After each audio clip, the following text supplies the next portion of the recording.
amis, nous subissons depuis 30 ans un modèle économique mondialisé, de la finance sans frontières, de l'exploitation de la pauvreté et de la ruine des nations dans l'Union européenne.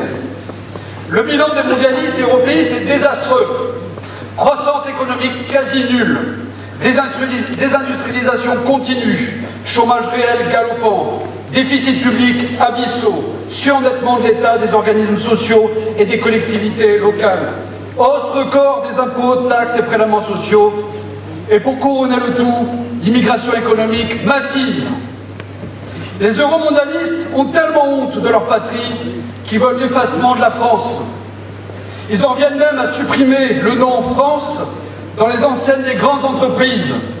Il n'y a plus de France Télécom, de Gaz de France, Framatome, etc. Maintenant, pour faire plus chic, c'est Orange, Engie et autres Areva. Et demain, à qui le tour? EDF ou Air France? Face au mondialisme et sa loi de la jungle, il y a une autre politique, celle du patriotisme économique. Marine a choisi ce modèle de patriotisme économique depuis bien longtemps. Theresa May au Royaume-Uni et Donald Trump aux États-Unis, aujourd'hui lui emboîtent le pas. Car le vrai clivage politique est entre les mondialistes et les patriotes.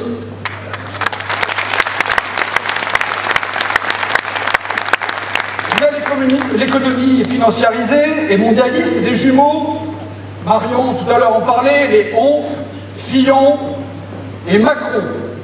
Et puis il y a l'économie réelle qui vit au travers de l'immense majorité des entreprises françaises. La relance de la croissance économique, nous le savons, viendra des PME. 3 millions de très petites entreprises, les TPE, 138 000 PME, 5 000 entreprises à taille intermédiaire, les ETI, et 240 grandes entreprises. Les mesures de soutien de l'État stratège que nous voulons restaurer seront doubles, macroéconomiques et microéconomiques. Macroéconomique, c'est-à-dire la création d'un environnement global favorable au développement des secteurs d'activité, et d'autre part, des mesures microéconomiques touchant directement à la vie des entreprises. Deux mesures majeures de macroéconomie. Tout d'abord, une stratégie de réindustrialisation. L'industrie joue un rôle essentiel dans une économie, car c'est elle qui génère la majorité des exportations et qui supporte en partie l'effort d'innovation, de recherche et de développement. On estime aussi qu'un emploi industriel génère 3 à 4 emplois hors de l'industrie. La France n'est pas condamnée à la fatalité de la désindustrialisation. Certains entrepreneurs déçus commencent à relocaliser leurs usines à l'étranger. Et ils réalisent 3 effets négatifs. Le premier, les marges économiques ont été surestimées avec des frais annexes importants comme les coûts d'implantation, de transport, de contrôle et de traduction. Le deuxième, la baisse de la qualité de la production liée à la main-d'œuvre sous-qualifiée. Le troisième, le pillage de leur savoir-faire technique. L'État stratège favorisera donc ce mouvement de relocalisation par un plan de réindustrialisation haut de gamme en partenariat avec nos industriels via un fonds d'investissement stratégique. Les deux axes de développement privilégiés du plan de réindustrialisation sont en 1, la consolidation des branches et filières actuelles, je pense à l'automobile, l'aéronautique, l'aérospatiale, l'armement, l'agroalimentaire, l'énergie, la chimie, etc. Et en 2, la création de branches et de filières d'avenir, comme un pôle numérique public, la nanoélectronique, la cybersécurité, les objets connectés, les supercalculateurs, les véhicules électroniques autonomes, etc., etc. Il faudra aussi soutenir l'économie réelle contre la finance spéculative, en contrôlant les investissements étrangers, pour empêcher que nos champions nationaux se fassent racheter par les États-Unis, par la Chine et par le Qatar.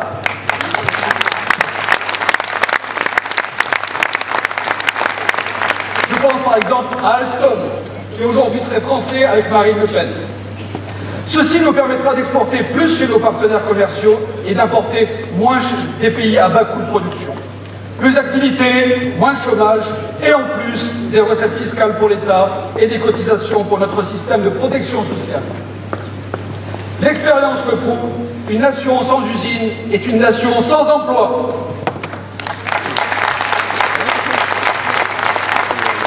Ensuite, une stratégie d'indépendance financière. En plus de notre politique monétaire, dont Michael Salah vous a parlé, il est nécessaire d'assainir nos finances pour stabiliser notre dette et être moins dépendant des marchés financiers mondiaux.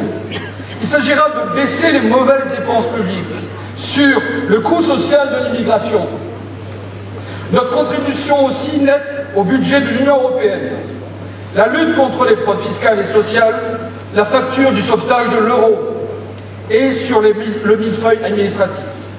Ces économies, parmi d'autres, démontrent qu'il existe des marges pour remettre en ordre nos finances et mettre en œuvre notre politique de patriotisme économique. Ces deux axes de macroéconomie, réindustrialisation et indépendance financière, visent à irriguer à nouveau l'économie réelle et les entreprises. Pour les mesures microéconomiques, l'État stratège aura pour mission principale d'être le partenaire des PME et de les soulager de la bureaucratie dévorante. Pour la défense et la libération de l'entreprise, nous devons nous atteler à deux grands chantiers. Premièrement, simplification et allègement. Il s'agira d'alléger la complexité administrative et fiscale pesant sur les TPE-PME par un guichet unique dédié, social, fiscal, administratif, par une généralisation du chèque emploi-service entreprise au TPE, par le remplacement du compte pénibilité inapplicable dans la forme actuelle par un nouveau dispositif reposant sur une évaluation médicale personnalisée. La pénibilité constatée sera compensée par une majoration des annuités de retraite. Ensuite, nous abaisserons les charges sociales des TPE, PME, ETI de façon significative en fusionnant l'ensemble des dispositifs d'allègement, y compris le CICE, vous savez, le crédit impôt pour la compétitivité et l'emploi. Bien sûr, cet allègement de charges sera conditionné au maintien de l'emploi, et non pas comme aujourd'hui. Vivarté, qui a profité en 2016 de 44 millions d'euros d'aide dans le cadre du CICE, sans aucune contrepartie, est un scandale. Il faut également maintenir le dispositif à taux réduit à 15% de l'impôt sur les sociétés pour les TPE et créer un taux intermédiaire à 24% pour les PME. Il s'agira également de fluidifier la transmission d'entreprise en accordant l'exonération totale des plus-values de cession des actions et parts sociales des PME-PMI au bout de 7 ans. Deuxièmement, des mesures pour le financement des entreprises. Afin de remettre les banques au service de l'économie réelle, il faut libérer l'accès au crédit pour les petites entreprises, grâce à des taux préférentiels sous la supervision de la Banque de France. Il faut également diviser par deux le taux maximum d'intérêt des emprunts et des découverts. Vous savez ce qu'on appelle le taux d'usure pour les entreprises et bien sûr pour les ménages. Autre mesure pour la lutte contre les retards de paiement, les chefs d'entreprise comprendront ce que je veux dire, l'État et les collectivités territoriales doivent honorer leurs engagements en respectant la trésorerie de leurs prestataires, TPE, PME, PMI et les ETI. Il sera donc imposé à l'État et aux collectivités territoriales le respect de ces délais en appliquant des pénalités réellement impératives et automatiques. Et enfin, c'est sur l'innovation et l'excellence que nous allons construire la valeur ajoutée française de demain. Pour ce faire, nous allons recentrer le crédit impôt recherche, le CIR, sur les PME et les start-up qui doivent maintenant être propriétaires, car ce mécanisme a beaucoup servi aux grandes entreprises. 2% de l'épargne assurance vie, un peu trop paresseusement investie dans la dette de l'État, sera fléchée vers le capital risque et les entreprises innovantes, également soutenues par l'investissement des grandes firmes. Il n'est plus acceptable, par exemple, qu'un grand groupe Whirlpool déplace son usine d'Amiens en Pologne, hors de la zone euro, après avoir bénéficié de 2 millions de crédits impôt recherche.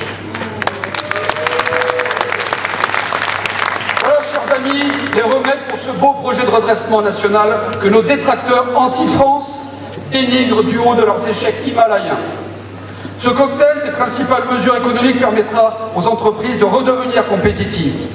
Cette compétitivité recréera de la richesse nationale. La création de richesse entrepreneuriale, c'est la condition de l'amélioration du pouvoir d'achat de tous les Français. L'ère du mondialisme est terminée.